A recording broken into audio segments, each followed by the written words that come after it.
Is sentences. Sentences को हिंदी में वाक्य कहते हैं।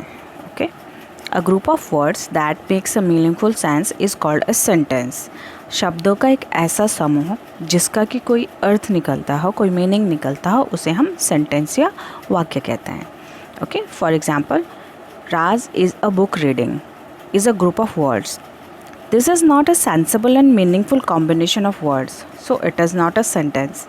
If this group of words is rearranged and written as Raj is reading a book, then it becomes a meaningful combination of words and make a meaningful sense. It is called a sentence. Some more examples of sentences like Shivam goes to the cinema hall. Meena is going to market. They are playing in the playground.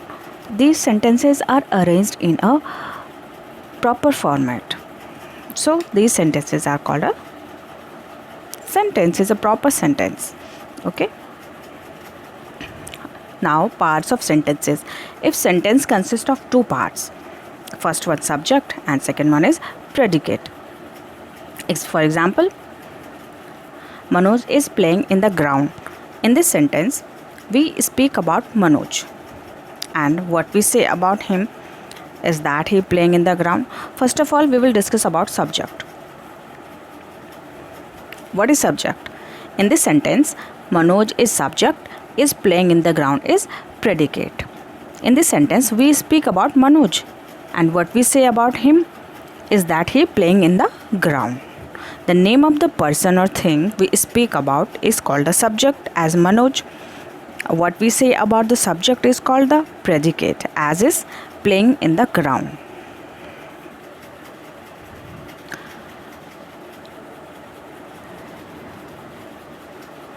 Similarly, dogs bark. In this sentence, dogs is the subject, bark is a predicate. His mother is a teacher. His mother is subject, is a teacher is predicate. All the shops were open. All the shops are subject, were opened is predicate. A cold wind blew last night. A cold wind